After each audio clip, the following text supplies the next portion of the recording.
The scorching sun of Karachi punished the city that Friday afternoon. Among the sea of vehicles forming the chaotic traffic of Pakistan's largest metropolis, a black BMW 7 Series stood out, with its tinted windows and air conditioning that protected its occupant from the suffocating heat of 38 degrees. Ahmed, a 45-year-old businessman, was speaking impatiently on the phone while adjusting the knot of his Italian silk tie. His wristwatch showed 3:43 p.m., and he was late for a crucial meeting with Saudi investors. Yes, I'll be there in 15 minutes. The contract signing cannot wait. Tell them the delay is because of this infernal traffic. When he finally hung up, he sighed deeply. The red light seemed unwilling to change, and a small crowd of beggars was already approaching the stopped cars. Ahmed normally kept his windows closed in these situations, but something that day, perhaps the heat, perhaps the stress of the meeting, made him decide to slightly lower the window and extend a few rupees to a ragged man who was approaching. That's when it happened. His eyes met the beggar's face, and the world seemed to freeze. Ahmed felt his heart skip a beat. Despite the unshaven beard, the premature wrinkles, and the marks that hard life had left, those eyes he knew since childhood. Tariq! The word came out almost as an incredulous whisper from his lips. The man in rags stopped, confused at first, until a flash of recognition illuminated his emaciated face. Ahmed, my brother. How could it be possible? There in front of the luxurious BMW asking for a few coins was his younger brother, the same brother he hadn't seen in over 15 years, the same brother who once had the right to half of his father's fortune, the same brother who disappeared after the violent family dispute. How could someone of the same blood, born in the same house, raised by the same mother, heir to the same fortune, have reached this point? Friends who follow me, my name is Ahmed Malik, and what I've just shared with you is not a story invented to entertain. It's my own testimony, a moment that completely changed my life and my vision of what truly matters. Before continuing with my testimony, check if you're already subscribed to the channel and write in the comments where you're watching from. I want to know how far this story is reaching and spreading knowledge, because what I experienced that day in Karachi carries a universal lesson about family, forgiveness, and the devastating consequences of greed. At that moment, sitting in my luxury car, facing my brother in rags, I felt as if an abyss had opened beneath my feet. 15 years had passed since our last encounter, when we were young heirs to a commercial empire built by our father. 15 years since our lives took drastically different paths. My first instinct was to sink into the car seat and tell the driver to move on. Shame and shock paralyzed me for a few seconds that seemed eternal. The traffic light had already turned green, and impatient horns began to sound behind me, but I couldn't move. Tariq remained there, static, as if he also couldn't believe what he was seeing. Our gazes remained fixed on each other, trapped in a moment suspended in time, while the world around continued its frantic course. I felt my stomach turn. Part of me wanted to flee that scene, escape from the past that I had tried so hard to bury, but another part, perhaps the voice of our deceased father, told me that this encounter was not a coincidence. "Park the car, Samir," I ordered my driver, who looked at me confused through the rearview mirror. Now! When I got out of the vehicle, the heat of Karachi hit me like a wave.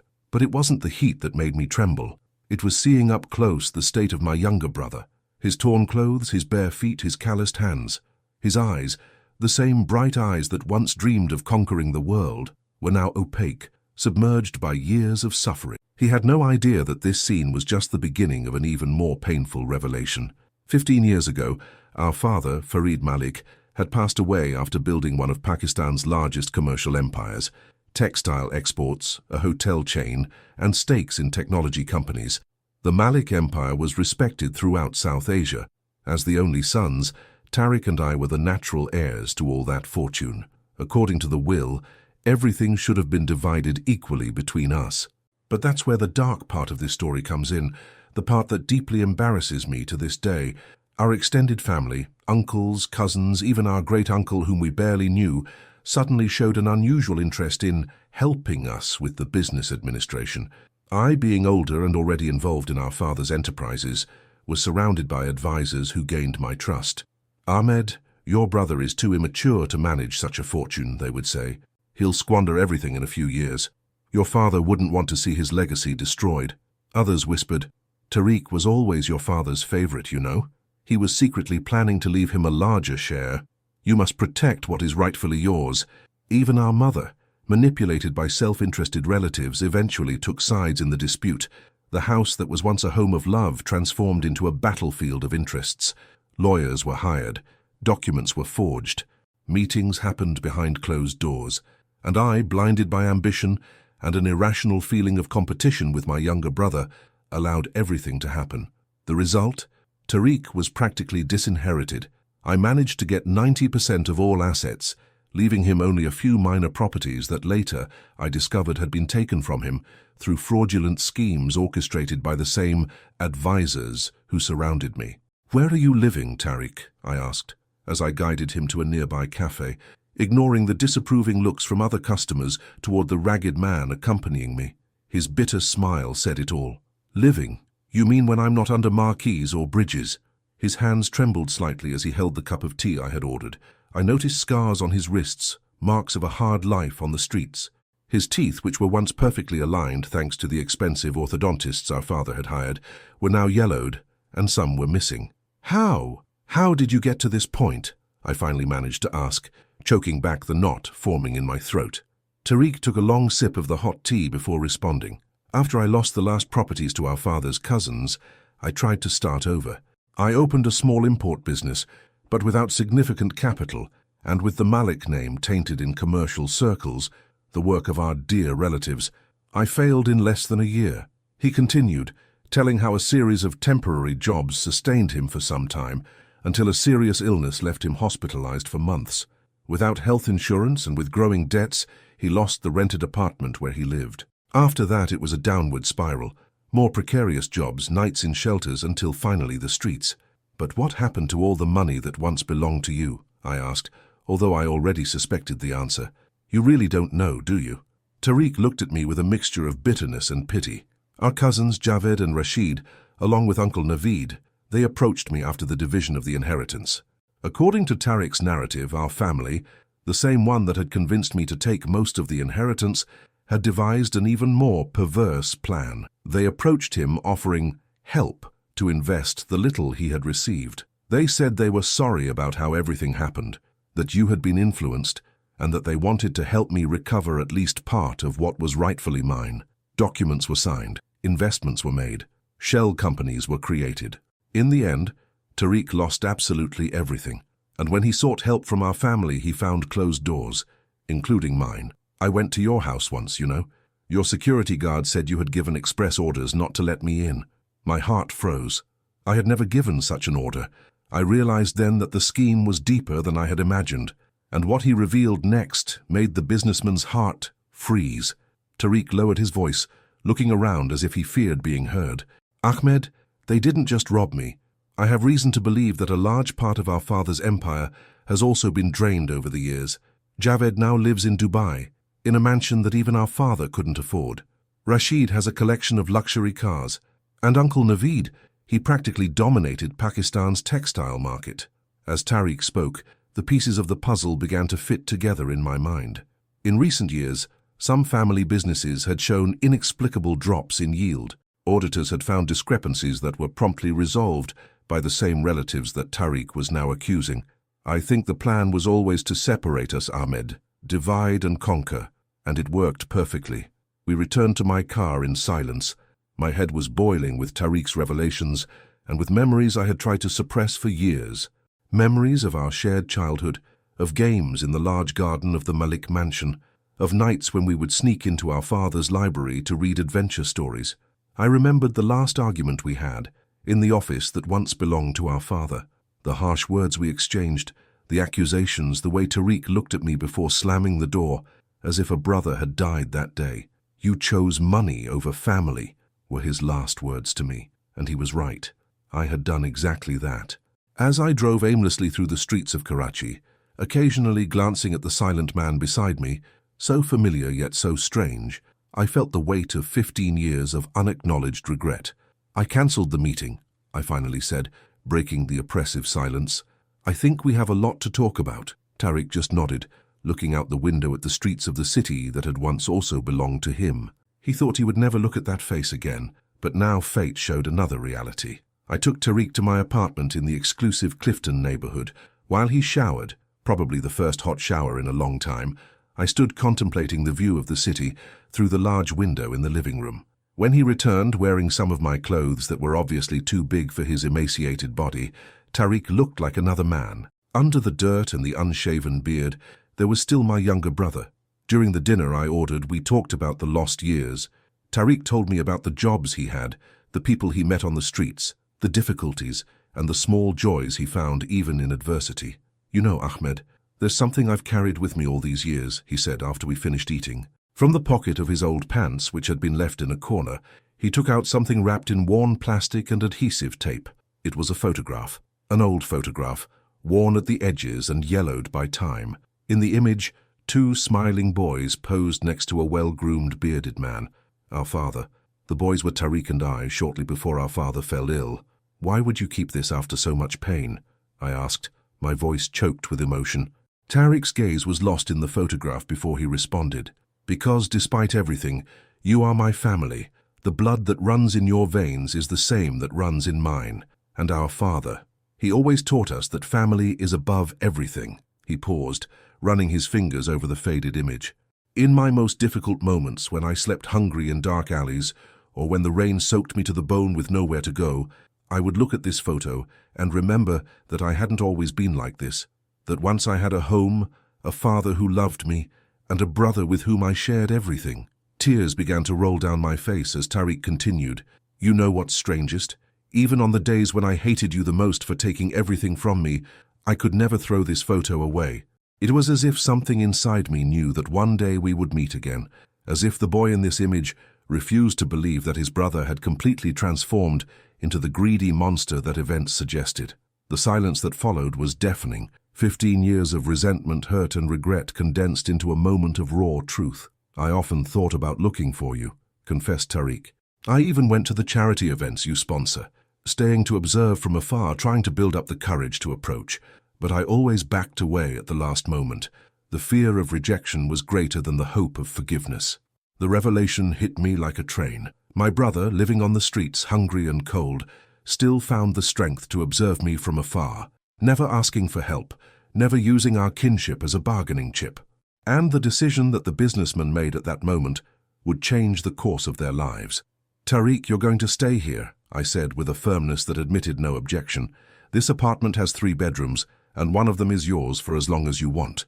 My brother began to protest, talking about not wanting charity, about his dignity already so wounded, but I interrupted him. "It's not charity when it comes to family. It's obligation. It's love. It's the least I can do after everything that happened." That night, while Tariq slept deeply for the first time in years in a comfortable bed, I opened my Holy Quran. I sought the verses that our father always recited to us when we were children. "Worship Allah and associate nothing with Him, and do good to parents, relatives, orphans, and the needy." Surah An-Nisa 4:36. The sacred words hit me with renewed force. How had I strayed so far from the teachings of our faith? Islam teaches us about the importance of family ties, silat al-rahm, compassion, rahmah, and justice, ADL, and I had failed in all these principles. In the days that followed, I provided new documents for Tariq, appropriate clothes, medical consultations to treat his debilitated health. I enrolled him in an administration refresher course, the area in which he had trained before everything collapsed. In parallel, I initiated a complete and confidential audit of all the family companies. The discoveries were exactly as Tariq had suggested: systematic diversions, ghost accounts, fraudulent contracts. The betrayal was even deeper than we imagined. One night while we were dining, I touched on a subject I had been postponing. "Tariq, you asked about our mother." His face immediately lit up with expectation. Despite everything, the love for our mother had never died in his heart. "Is she alive? Is she well?" "Yes, she lives in Islamabad now, and she never stopped praying for her lost son. In fact, I think she never really believed you were gone forever." Tariq lowered his eyes, moved. "I thought she had also abandoned me." "No, Tariq. Our mother was manipulated just like me. When you disappeared, she hired detectives to find you, but our cousins sabotaged the searches. Over time, they convinced her that you had left the country voluntarily, that you didn't want to be found." I extended my hand across the table, firmly holding my brother's. "She cries your name every night in her prayers, and I think it's time to dry those tears." The flight to Islamabad the next day was silent. Tariq looked out the window, contemplating the clouds and occasionally touching the pocket where he kept the old photograph, his talisman, his anchor to the reality he had once known. I didn't warn our mother about the visit, nor about who I would bring with me. Some surprises are worth the risk. When we arrived at the elegant house where she now lived, Asma Malik was in the garden, tending to her roses, a pastime she had taken up again after our father's death. At 70, she still maintained the elegance and posture that had always characterized her, although her hair was now completely white and her eyes carried the sadness of someone who had lost part of herself. I saw that she had just finished her Asr prayers, her prayer mat still visible through the open door of the veranda. The Quran was open beside it, as it had always been in our home since we were children. "Ahmed, what a wonderful surprise!" she exclaimed upon seeing me, setting aside her gardening tools to embrace me. That's when she saw the figure standing a few steps behind me. At first, there was only confusion in her gaze, then a flash of recognition, followed by an incredulity that made her bring her hands to her mouth. "It can't be. Tariq? My son?" Tariq advanced hesitantly, as if fearing that this was just a dream from which he would soon wake up. "Mother." What followed was one of the most powerful scenes I have ever witnessed. Our mother, always so composed, broke down in tears, embracing her lost son as if fearing he might disappear again. Her trembling hands touched Tariq's face, checking if he was real, while words of love in Urdu mixed with sobs. My son has returned. Allah has answered my prayers." She raised her hands to the heavens in a plea of gratitude, reciting, "Alhamdulillah, Alhamdulillah," repeatedly, while tears of joy ran down her wrinkled face. "All these years, I never stopped praying for you in the 5 daily prayers," she said to Tariq, holding his face in her hands. I knew that Allah in His infinite mercy would hear a mother's cry. For hours we stayed on the veranda, Tariq telling his story, our mother listening with horror and compassion to what her youngest had endured. When he came to the part about the family's betrayal, her eyes hardened. "I always suspected Naveed and the others," she said bitterly, "but I never imagined they were capable of such evil, using their own nephews against each other." At nightfall, while our mother prepared the room for Tariq, we had a moment alone. "The inheritance divided us," my brother said, looking at the starry sky of Islamabad, "but it seems destiny had other plans." "Not the inheritance," I corrected. "Greed, envy, manipulation, those were the real enemies." Tariq nodded, thoughtful. "What will happen now, with the business, with the cousins?" I smiled, feeling a determination I hadn't experienced in years. "Justice, my brother. First we'll recover what is ours, what is rightfully yours. Then those who betrayed us will face the consequences of their actions." But the true wealth had already been restored, not in the millions of rupees that would soon return to the legitimate control of the Malik brothers, but in the family bond that, against all odds, had survived the most violent storm. Today, 2 years after that providential encounter in the traffic of Karachi, I can say that our family is finally healed. Tariq now manages the Malik Empire with me, bringing innovations and a unique perspective shaped by his experiences on the streets. Part of the profits is directed to assistance programs for homeless people and social reintegration. As for the relatives who betrayed us, justice has taken its course. Some are in prison, others have fled the country, but all have lost the respect and position they once enjoyed in Pakistani society. Our mother, rejuvenated by the joy of the return of her lost son, dedicates herself to charitable works and frequently shares our story at community events, warning about the dangers of greed and the power of forgiveness.